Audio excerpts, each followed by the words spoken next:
wigeze kumbaza atari ko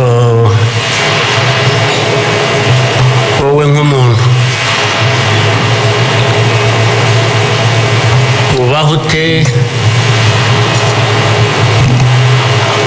ugahuza bimwe ndaza kubivuga mu rurimi rw'amahanga arambaza tubaho ute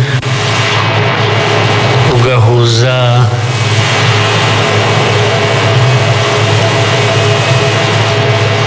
the dark past and the cruel present.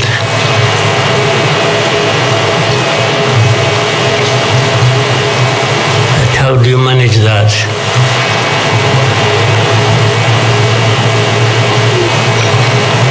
Ariko uko nabyumvaga ntabwo ari igihe yabazaga gusa yabazaga u Rwanda uvuga ngo u Rwanda mubaho muti with a very dark past and a very cruel present.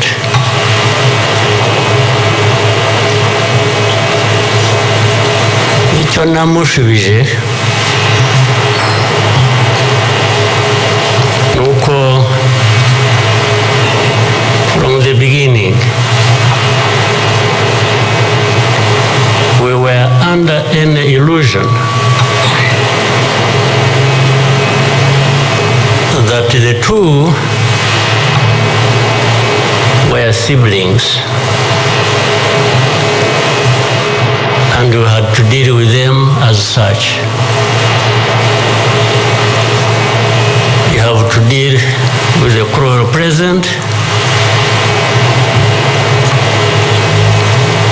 knowing that it is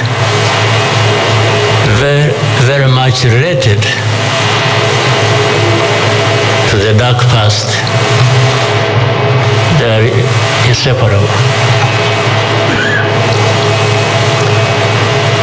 So for us, we have a choice to make.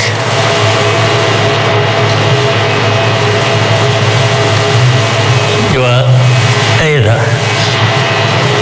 crushed in between and you stop existing, or you stand up and fight.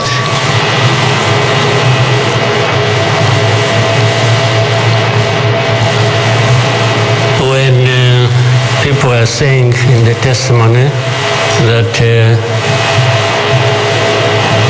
you know, the hope they have and that what happened here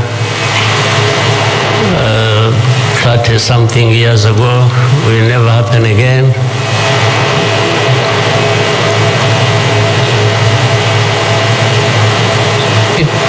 It won't be because of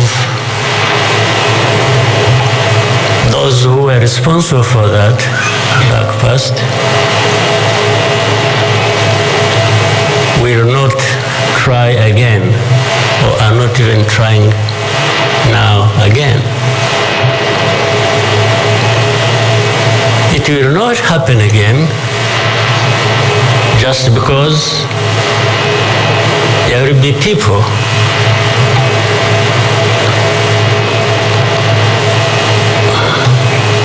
who will stand up and fight.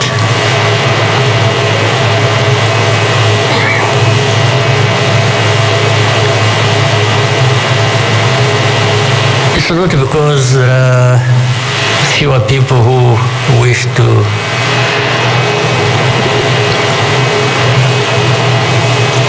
perish or who would have wished us all to disappear, this country to disappear.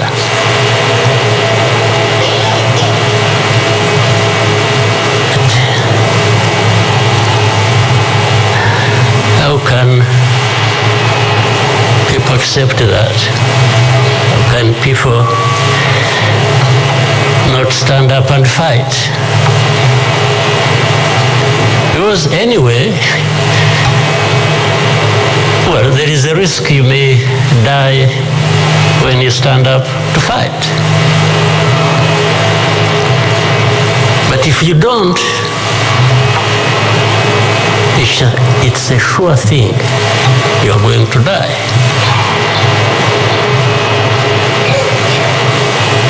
So why don't I try the former? Why don't I try to stand up and fight with the chance that you might survive and live on your life as you want it, instead of giving up and you let people treat you as if for you to live it's a favor that they are going to do for you. Why?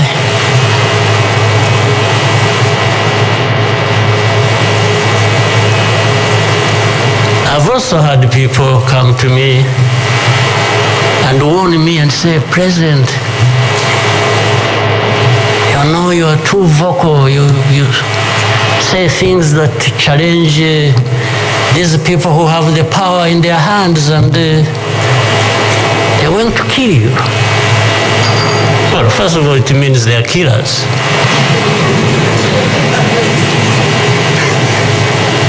But my answer to them is, you know what? If I were to be there to just accept these things to happen, I don't think I would count myself as living anyway. It's like I would already be dead. To live a life of lies, of pretense,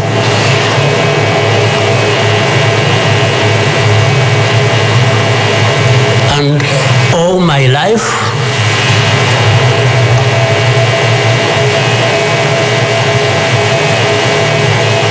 to somebody else,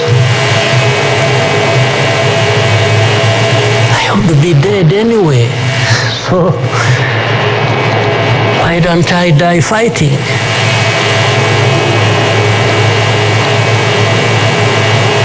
So you Rwandans, why don't you die fighting? Instead of dying anyway.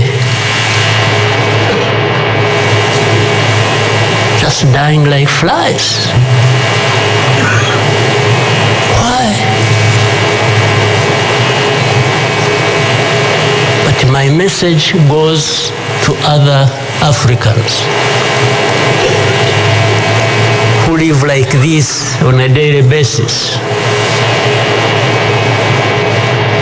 who are dehumanized, and they accept it and they beg. I can't beg to live. I can't beg anybody.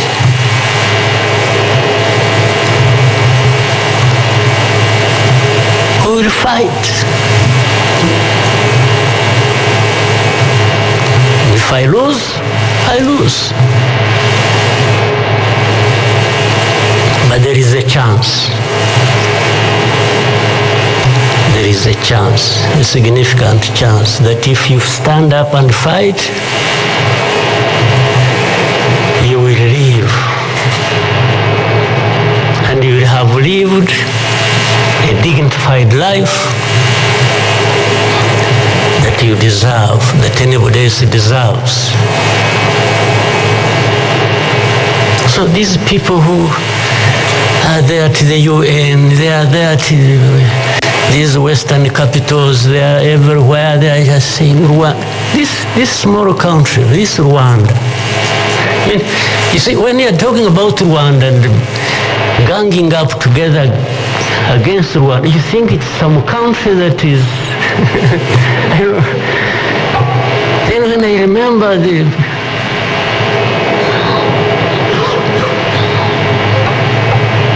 facts about it. I just imagine the world has gone amok.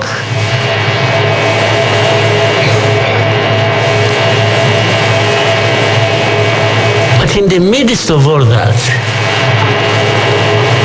we have to live. We have to live our lives, we have to fight for that, we have to live the way we want. And I tell anybody to his face to go to hell.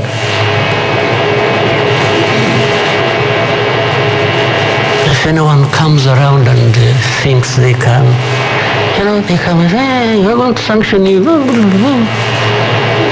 What? Go to hell. Just go to hell.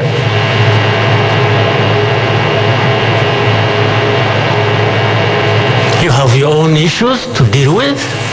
Go and deal with your own issues. Leave me to mine. This is the spirit I think Rwandans must have in their daily lives. So my worry is not about how powerful these people are that come down upon us and throw anything at us.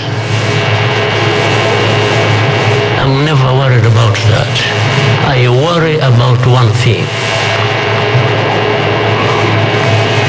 which has lived on for centuries. It's for Rwandans. It's for Africans who sit back and find nothing wrong with accepting to be treated like that. That's my only worry. When can Rwandans, when can Africans refuse to be mistreated like this? To be told they have no value. To be told that their lives have to be lived as a result of a favor they are being done by somebody else. What a shame for people to accept that even for a moment. You must not accept it. You must get up and fight for yourself.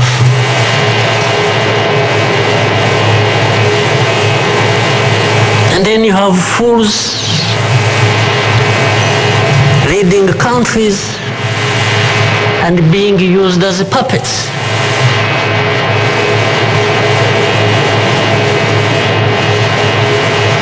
And they are stealing from their own resources, which they should be putting to the good use of their own people and develop them. They just put everything to their own use, find billionaires in a sea of poverty, millions of people going hungry, and their leaders, billionaires, money that has been stolen from the resources of these people. And these are the ones received in Western capitals and praised, and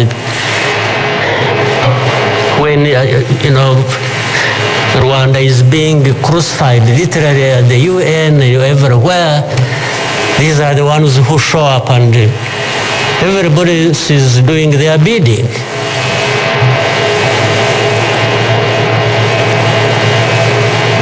They don't talk. These ones don't even say a thing. There is somebody to say it for them.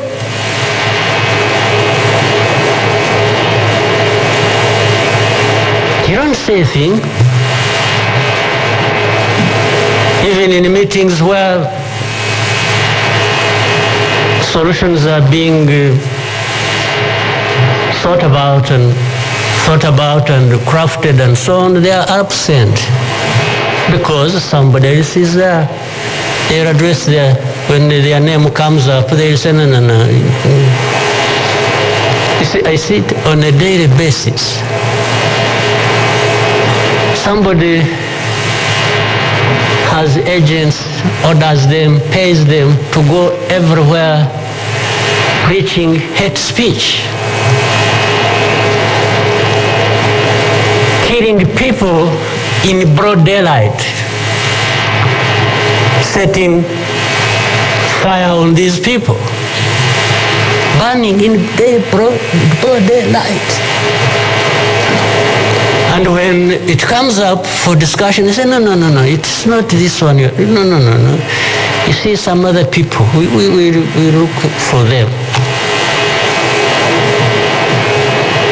But the person keeps coming up. We say, no, I will take the war to Kigali, I'll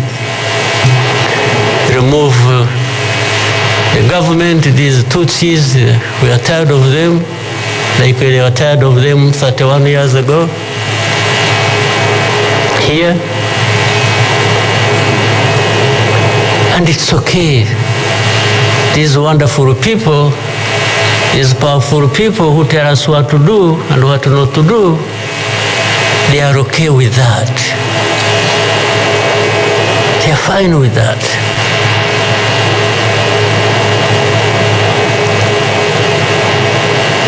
And they expect us to accept it also ourselves.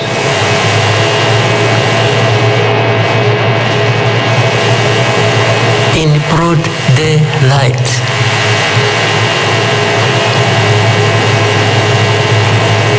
Hate speech, killings of people for their identity, uprooting them from their homes, and most of them are refugees here in this country.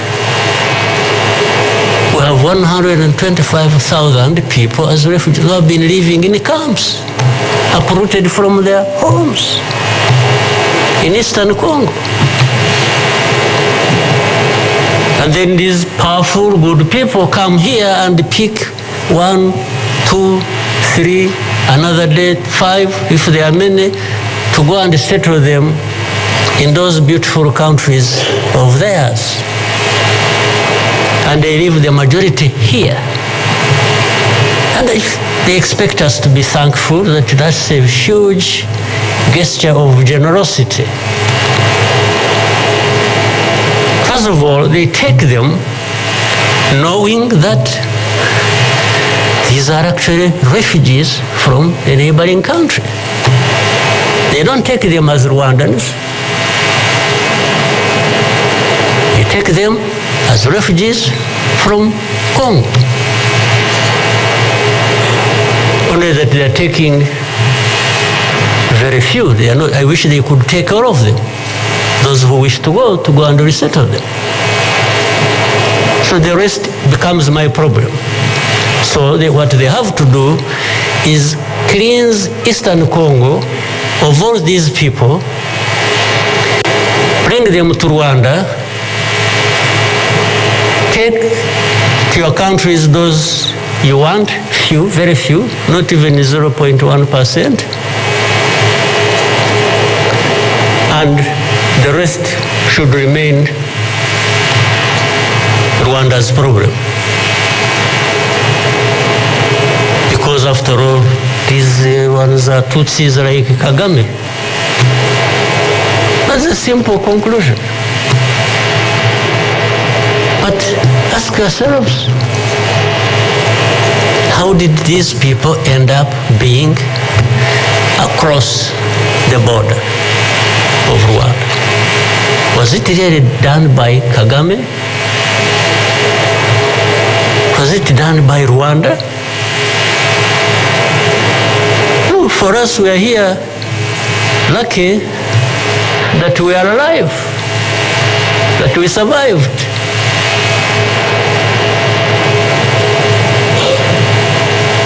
So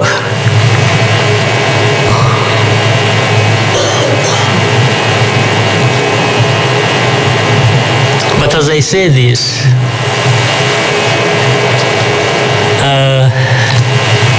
even for my sanity and the country's sanity, we have sometimes to just try to do things differently. Meaning, if you want to be helpful, if you want us to be partners, we are happy to play our part, and you can be sure you will find a reliable partner in us, irrespective of what we think about you.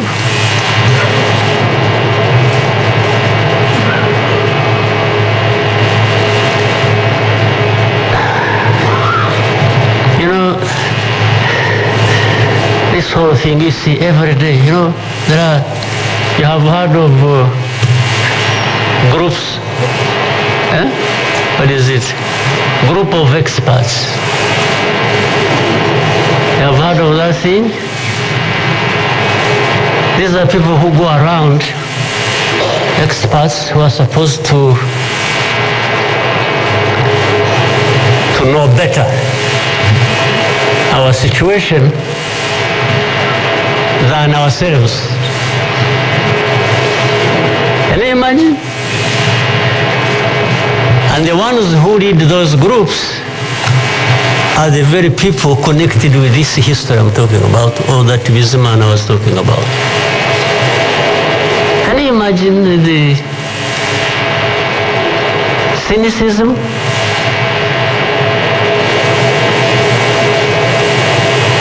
And this expert comes to me and asks me, you know, but this, So the whole thing about genocide, this ideology that has killed millions of people, has been turned into a problem of minerals. You know, it's okay. Let's imagine it's a problem of minerals now. Was it a problem of minerals in 1994? Which minerals were we fighting for here?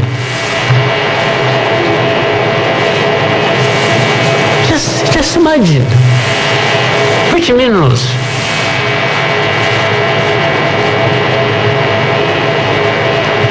Second, if it were to be minerals, how many are actually fighting for these minerals in those places, assuming you found evidence about Rwanda being implicated in what's happening in Congo for minerals in Eastern Congo? Are you really saying it is just Rwanda? Why don't you be brave enough to say Rwanda is invading our territory we have created for ourselves and is encroaching on the minerals we are also encroaching on in Eastern Congo? Why don't you be brave enough to admit that? At least to say that.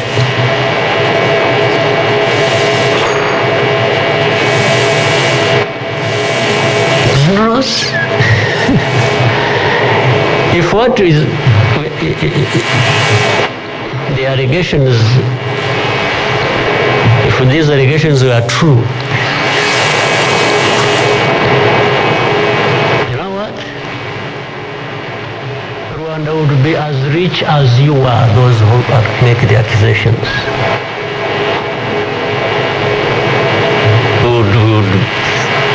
Actually would not be needing your money at all. Which you give us nothing and you come and beat us up for for everything. I mean, yeah, that is the world between the dark past and the cruel present.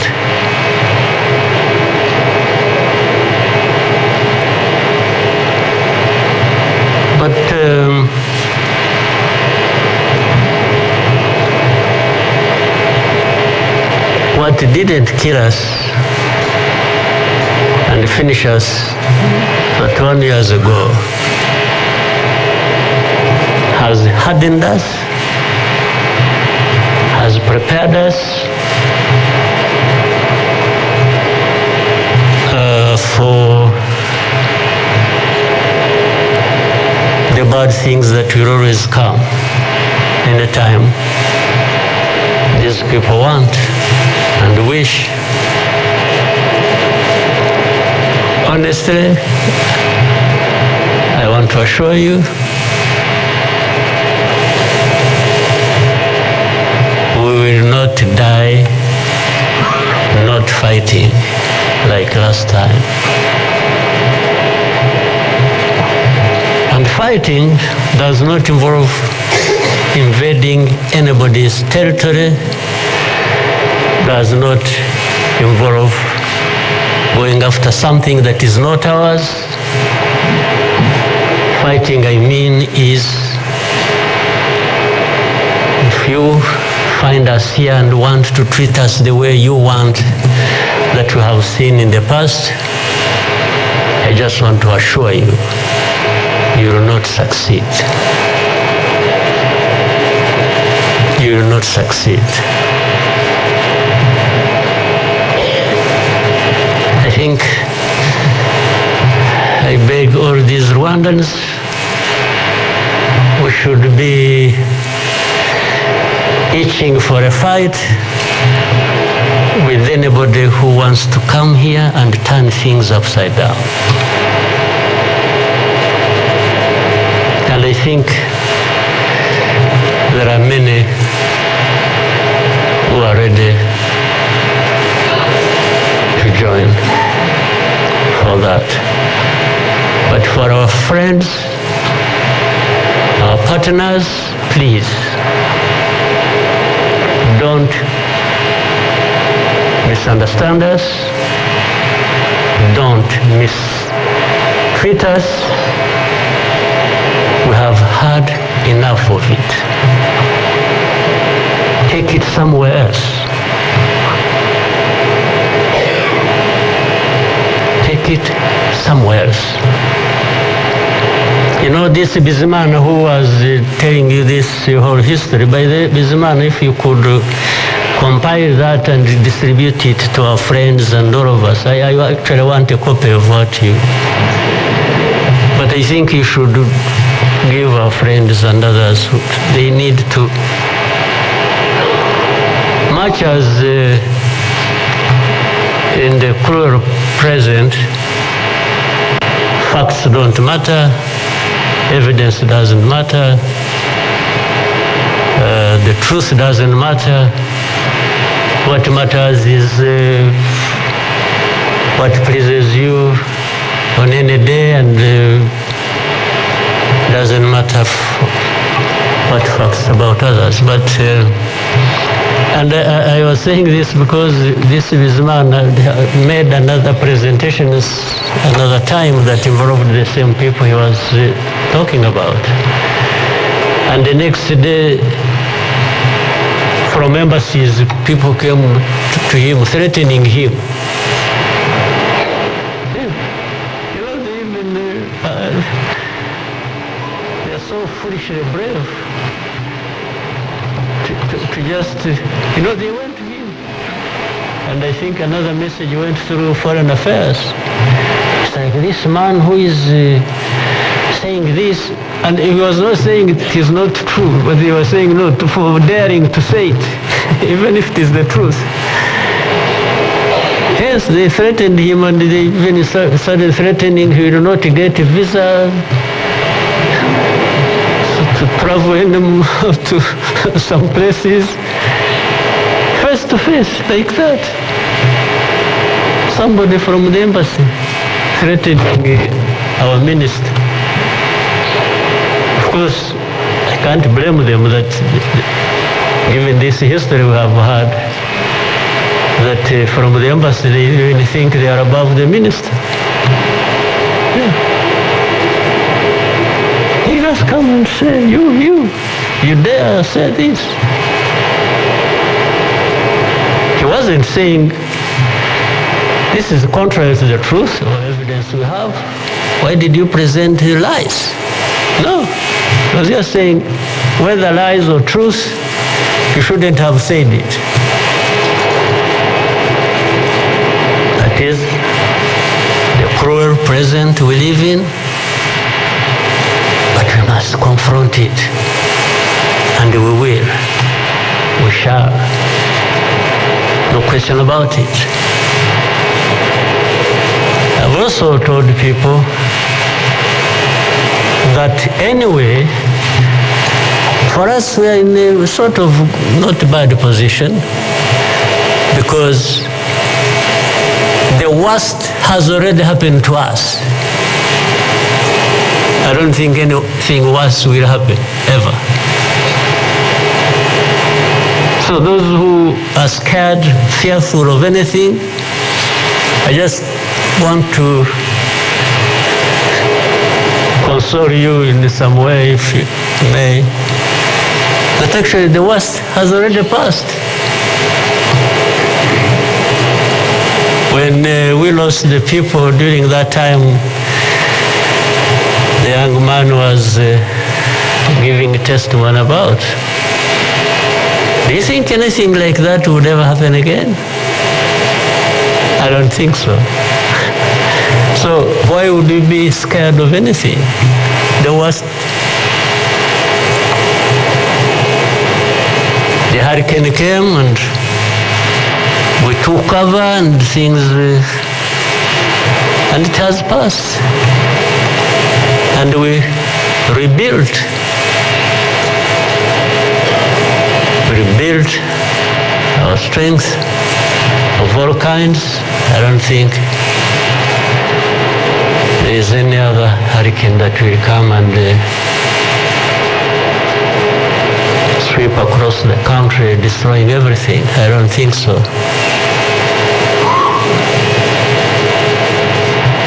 So,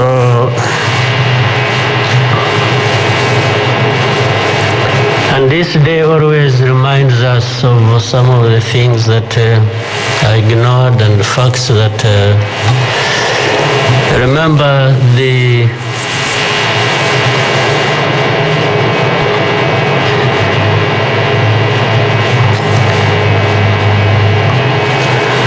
book written by somebody many of you know, Philip Grevich, with a very long title. And this is a man who, well, at least I would have wished if they could think of such a man and put him in the group of experts, maybe they would benefit from, but you bring somebody just because she comes from a country that colonized Rwanda and that becomes the expert. I think that's not serious. But he said that the title of the book was, "We wish to inform you that tomorrow will be killed with our families." You know, who are they informing? And who was going to stop that? And who was going to come to their rescue? Nobody. It just happened as they said it. People kept telling the world, "We want to inform you that tomorrow we're going to be killed with all our families." And who cared? And the families were killed indeed, including the family of the young man who was testifying here. Well, including our families, those of us standing here who have been demonized every single day about our history. The history where there is a force that always has been attempting to turn victims into perpetrators. So these people who give testimonies and say what happened to them, they are actually now perpetrators. They are no longer victims.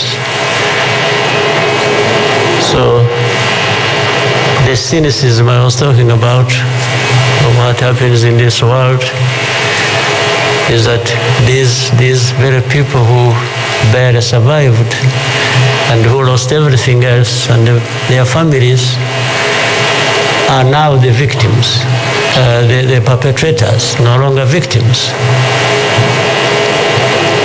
That's what the world wants to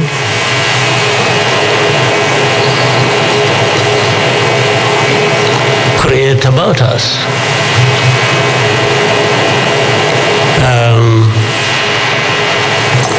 I think I should, even for, again, the sake of our sanity, maybe we always,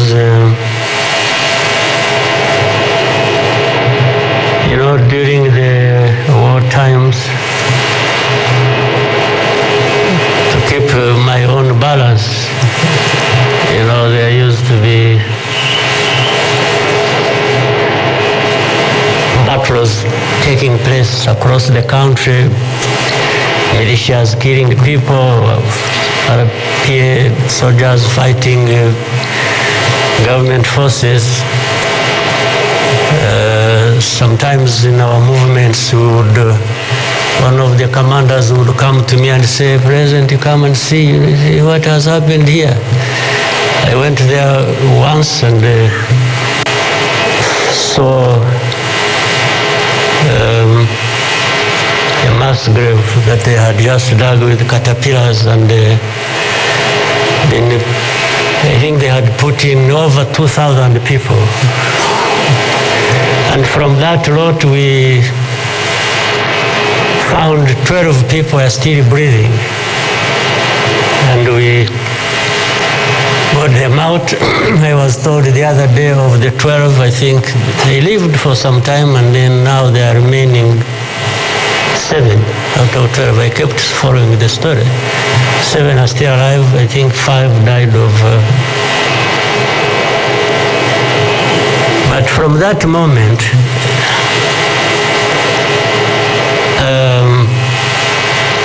I told the commanders that they should never bring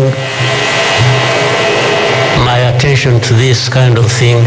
They should just handle it, and we agreed how they would be handling it. But I should never, I don't even need to be informed and the reason was simple.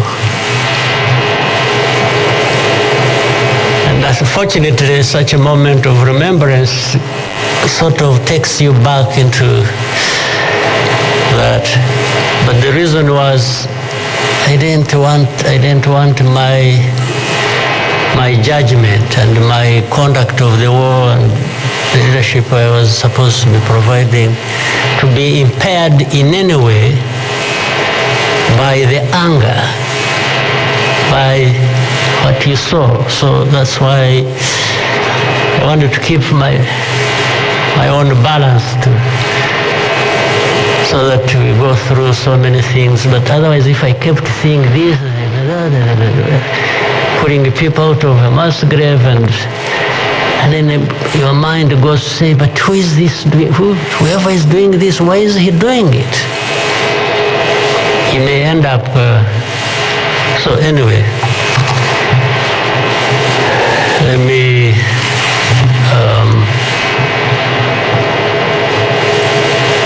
end here. There will always be another day, another year to commemorate lost people. But for Rwandans, I beg you,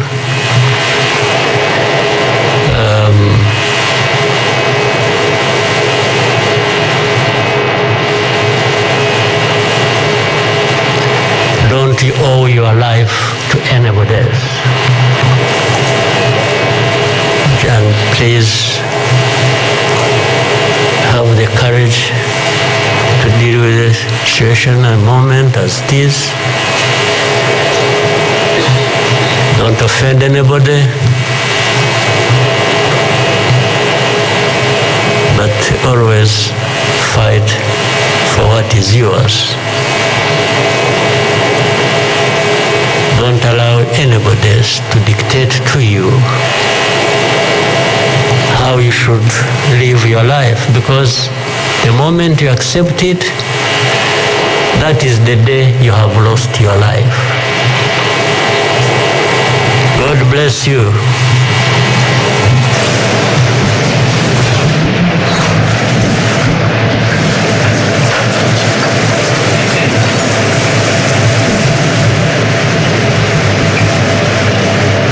Murakoze nyakubahwa Perezida wa Repubulika kubwo ubutumwa mutugejejeho. Abanyarwanda tuzabaho kandi tuzabaho uko twifuza.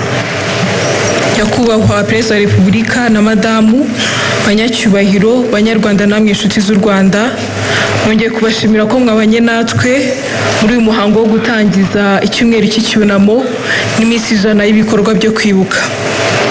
Ndagira ngo mbibutse ko kandi kuri uyu mugoroba hari